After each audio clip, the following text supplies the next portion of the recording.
Espace TV. Espace TV, le 10 minutes.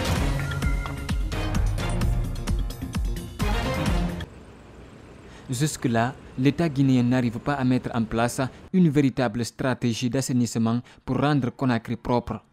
Dans les quartiers, les marchés, sur les artères principales, partout, les ordures dictent leurs lois. À cause à Kankarefour, par exemple, les déchets forment une chaîne de montagnes le long de la route sur une trentaine de mètres, réduisant le passage, créant de la lenteur. Tout autour se dégage une odeur insoutenable, obligeant riverains et passants à boucher le nez. Ah, moi je vois que ce n'est pas des gens de travailleurs, c'est des gens de mamaya. Si ça trouvera que c'est des gens de travail, lorsqu'ils ont commencé de déboucher le caniveau là, même si on enlève aujourd'hui dans le caniveau, plus d'une semaine, presque 2 semaines, on ne vient pas de ramasser ça. Ce n'est pas des travailleurs quand même. Si c'est des travailleurs, regarde ça là même. Ça empêche les gens. Il y a 2 semaines, le gouvernement lançait une campagne d'assainissement de la capitale qui n'a rien apporté pour le moment. Cela fait plusieurs jours que les points noirs ne sont pas dégagés. À Wanindara-Rai, toujours sur la route Le Prince, c'est le même constat. Plusieurs PME déversent ici. Les riverains, comme ces mécaniciens, s'en plaignent. Ça m'empêche beaucoup. Parce que je suis mécanicien, alors que ça empêche que mes clients viennent à côté. Tu vois, je suis là maintenant à côté, on est là à dépenser, la personne, il est emmerdé. Donc je demande au gouvernement de faire face à ce notre problème. Franchement, ça nous emmerde beaucoup. Ces montagnes d'ordures le long des routes sont parfois à l'origine des accidents de la circulation. Selon des sources locales, ce samedi matin, un cas a été enregistré à Wanindara-Rai, faisant des blessés. Si les gens ne peuvent pas circuler librement à cause de ces ordures, il y a eu même un cas d'accident qui est, je peux dire, mortel, qui vient de se passer ici ce matin-là. Donc vraiment, c'est une désolation, franchement. C'est ce que je dis. Donc l'État vraiment doit éviter à ce que les ordures restent pendant longtemps sans qu'on ne vienne évacuer. Sur les terre-pleins centraux, des sacs d'ordures sont visibles partout. Au bord des caniveaux, les déchets remontés attendent d'être évacués depuis des jours. Ils risquent de retomber dans les mêmes canaux, obstruant le passage des eaux de ruissellement, provoquant des inondations. Par rapport à ces ordures-là, franchement, c'est une honte pour notre capitale. Moi, je pense que s'il faut vraiment que notre capitale soit un lieu où on peut bien vivre, il faut qu'elle soit d'abord propre. Pour la marche verte du mardi, une marche projetée par les forces sociales et syndicats, Faya Milimono se montre solidaire. Il est prêt à accompagner les forces sociales jusqu'à la satisfaction de leurs revendications.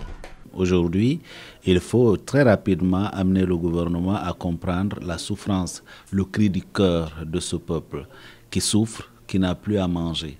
Je trouve que c'est des manifestations qui sont justifiées et nous avons lancé un appel à tous nos militants et à nos sympathisants pour accompagner, n'est-ce pas, les forces sociales qui sont en train de mener ce combat. Cette décision a été prise vendredi lors d'une réunion à la Bourse du Travail entre forces sociales, syndicats et certains acteurs des mouvements sociaux. Ils sont prêts à battre le pavé jusqu'à la baisse du prix du carburant. Une préoccupation qui interpelle cet autre mouvement de jeunes, Osons pour la Guinée. En tant que mouvement, nous nous impliquons, nous allons marcher avec eux, les accompagner pour que cette dynamique aboutisse et que le gouvernement fraîchisse et recule et que le prix revienne à 8 000 francs. Ils n'ont pas l'intention de se décourager tant que le gouvernement ne tient pas compte de leurs revendications. Pour la plupart des citoyens rencontrés, cette augmentation du prix du carburant n'est pas bien perçue. Mais ils pensent que sortir pour manifester n'est pas la solution. C'est le cas de David. Je veux que le gouvernement va comprendre avec le citoyen. Parce que ce que moi je crois, c'est la négociation qui va donner solution dans cette issue. Tu vois, manifester, ça dérange aussi le mouvement de leur activité dans le pays. Donc, si on peut négocier, on se comprend. Le gouvernement va comprendre le citoyen. Parce que dans toutes choses, c'est le citoyen qui souffre tout. Cet autre citoyen est aussi indigné par cette augmentation du prix du carburant. Car selon lui, cette augmentation aura un impact sur les autres biens de consommation. C'est un problème pertinent. Le transport pour l'économie, c'est que vaut les voitures sanguines pour l'organisme. Un plus sur le carburant est un plus sur tous les biens qui rentrent dans la consommation des citoyens. Donc c'est préoccupant. Ibrahim Kamara, conducteur, approuve les manifestations, mais pacifiques. Pour lui, manifester est la seule manière de se faire entendre par les autorités. Ceux qui sortent comme ça avec la plaque, ça ce n'est rien à dire.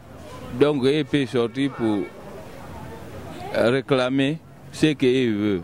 Mais ceux qui sortent là pour gâter les effets des gens, des voitures, des boutiques, c'est ça qui n'est pas bon.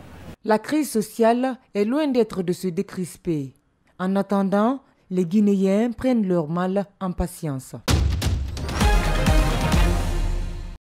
Ils sont 195 étudiants, soit 156 au compte de l'université et 39 pour la formation professionnelle. Ils ont reçu leur formation en lettres modernes, économie-gestion, sciences juridiques et politiques et en génie informatique, pour ne citer que cela.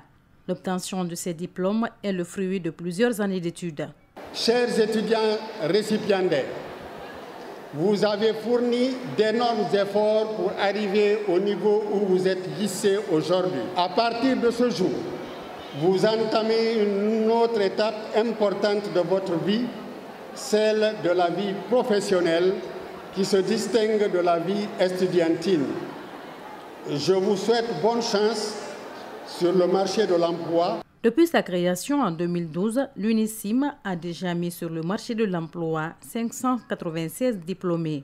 L'administrateur général de l'UNISIM invite les diplômés à être des entrepreneurs et non des demandeurs d'emploi. Je vous demanderai de ne pas être des demandeurs d'emploi, mais des créateurs d'emplois. En d'autres termes, je vous exhorterai à devenir des employeurs et non des employés. Fiers de leur diplôme, ces étudiants ne comptent pas se limiter là. Ils envisagent d'autres formations pour mieux affronter le marché de l'emploi. Ce n'est pas parce qu'on a eu ce diplôme qu'on va croiser les bras. Donc je demande à tous mes amis de se lever et partir vers le marché d'emploi. Comme on sait qu'en Guinée ici, il ne faut pas se baser juste avec les études de fin de cycle. Il faut essayer d'améliorer sa formation un peu partout. Donc on espère trouver des stages, d'autres formations. Cette 4e promotion porte le nom de Alpha Bakar Bari, jeune entrepreneur guinéen. Il a prodigué d'utiles conseils aux récipiendaires dans le domaine de l'entrepreneuriat. On pense que la France va gagner 2-0. On ne veut pas une deuxième défaite après la défaite de la finale contre les Portugais à l'Euro. Ouais. Donc on espère que cette fois-ci, on va la gagner pour de bon et qu'on va pouvoir fêter ça dignement.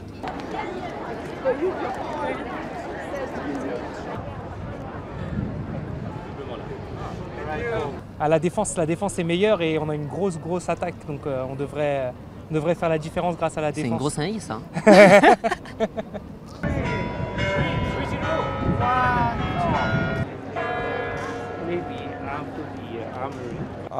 I think France overall, they got better individuals, but we got a better team, and I think that's going to be the decisive point.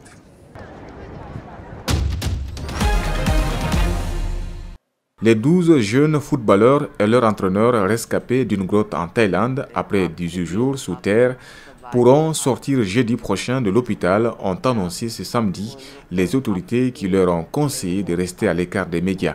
L'équipe des sangliers sauvages était restée bloquée depuis le 23 juin jusqu'à son évacuation qui a pris 3 jours et s'est achevée le 10 juillet dans la grotte de Tam Luang, inondable en saison de mousson. Les 13 sangliers sauvages sont tous en bonne condition physique, tous ont bon moral, a déclaré au journaliste le ministre de la Santé publique.